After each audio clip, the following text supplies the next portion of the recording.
Lockdown తర్వాత పరిస్థితులు మారిపోయేసరికి అందరిలో ఉన్న ఒకే ఒక డౌటు.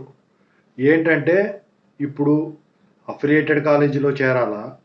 లేకపోతే అన్నీ తెలంగాణలో గానివ్వండి, ఆంధ్రాలో గానివ్వండి, జేఎన్‌టీహెచ్ గానివ్వండి, జేఎన్‌టీకే, జేఎన్‌టీఏ, జేఎన్‌టీజీబీ కింద అటానమస్ కాలేజ్ ఎక్కువ పెరిగాయి. వాటిలో జాయిన్ అవ్వాలా? లేకపోతే యూనివర్సిటీల్లో జాయిన్ అవ్వాలా? ఎక్కడైతే ప్లేస్‌మెంట్స్ బాగా వస్తాయి అని చెప్పేసి ప్రతి ఒక్కళ్ళు కూడా తర్జనా భర్జనా పడతా ఉన్నారు. అయితే ఇక్కడ మీరు గమనించాల్సింది ఒకటుంది. బీటెక్ అయిపోయిన వాళ్ళు కూడా బీటెక్ ఫైనల్ ఇయర్‌కి వచ్చిన వాళ్ళు కూడా ఇదే ఆలోచిస్తున్నారు. ఎలా ఏంటి అని చెప్పేసేసి. కొంతమంది అయితే ట్రాన్స్‌ఫర్‌లకే చూస్తున్నారు. అయితే ఇక్కడ మీరు గమనించాల్సింది ఒకటుంది. ఏంటంటే సో మీరు బీటెక్ అయిపోయి ఇప్పుడేం జాబులు లేకపోతే ఎంటెక్ అన్నా చేయండి కానీ ఖాళీగా ఎవరు ఉండొద్దు. ఆ ఎంటెక్ ఎలాంటి వాటిల్లో ఎత్తుక్కోవాలి. అయితే ఇక్కడ నేను ఈరోజు ఒక యూనివర్సిటీ వాళ్ళతో మాట్లాడటం అయితే జరిగింది. ఏంటంటే వాళ్ళు వచ్చేసరికి అసలు వాళ్ళ అడ్మిషన్ ప్రక్రియ ఎలా ఉంది ఏంటని చెప్పి కనుక్కున్నాను మొత్తం ఫీ స్ట్రక్చర్తో సహా. ప్రైవేట్ యూనివర్సిటీలు వాళ్ళు ఫీజుల గురించి కాన్ఫిడెంట్గా చెప్తున్నారు. ఎంట్రన్స్ టెస్ట్ గురించి కాన్ఫిడెంట్గా చెప్పారు. ఇక అవుట్ ఆఫ్ కంట్రీస్కి వెళ్ళి చదువుకొని పార్ట్ టైం జాబ్ చేసుకునే దానికి కూడా కాన్ఫిడెంట్గా చెప్పారు. కానీ క్యాంపస్ ప్లేస్మెంట్స్ మా దాంట్లో పక్కాగా జాయిన్ అయ్యే ప్రతి ఒక్కళ్ళకి వస్తాయని చెప్పేసి కాన్ఫిడెంట్గా చెప్పలేకపోయారు. దీన్ని బట్టి ఏంటంటే మీరు ఎక్కడ చదివినా కూడా పరిస్థితి ప్రభావం ఇలాగే ఉంది వాళ్ళ రోజున.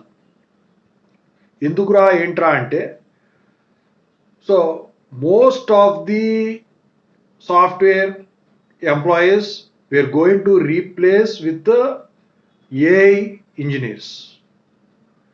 సో ఈ ఏఐ రావడం వల్ల చాలా చోట్ల ప్రయోగాలు చేస్తూ ఉన్నారు. పూర్తి స్థాయిలో ఇంప్లిమెంట్ కాలేదు. సో దాని గురించి తగ్గింది. ఇదొకటైతే ఎకనామీ వచ్చేసరికి బాగా దెబ్బతీసింది అనమాట ప్రాజెక్టులు రాకపోవడం వల్ల. సో దాని గురించి ఎక్కడ చూసినా కూడా పలసగా ఉంటనే తప్ప అసలు రిక్రూట్మెంట్ లేకుండా అయితే ఉండదు. అయితే మీరు ఇక్కడ ఒకటి గమనించాలి. కాలేజీలకి ఆన్ క్యాంపస్లు వస్తున్నాయి. కాకపోతే పెద్ద కంపెనీలు రావట్లేదు. మరి ఇలాగే మిగిలిపోవటమేనా అంటే లేదు. మీరు 1 ఇయర్ అయిన తర్వాతే మీకు అడ్వాంటేజ్గా ఉంది వాళ్ళ రోజున. ఏంటంటే ఫ్రెషర్గా ఉన్నప్పుడు ట్రై చేయండి. వస్తే మంచిది, రాకపోతే మహా మంచిది. ఎందుకంటే ఇక్కడ బయట ఫేక్ పెట్టుకుంటా చూసారు. ఫేక్ కాదు, sorry, I'm not speaking about fake. 1 year అవుతుంది కదా. ఈ 1 ఇయర్లో మీరు ఏదైతే ఇంతకుముందు ఇంటర్న్షిప్ చేసున్నారో బీటెక్లో, సో ఆ ఎక్స్పీరియన్స్ ద్వారా స్టార్టప్ కంపెనీల్లో తీసుకుంటున్నారనమాట. ఓకేనా?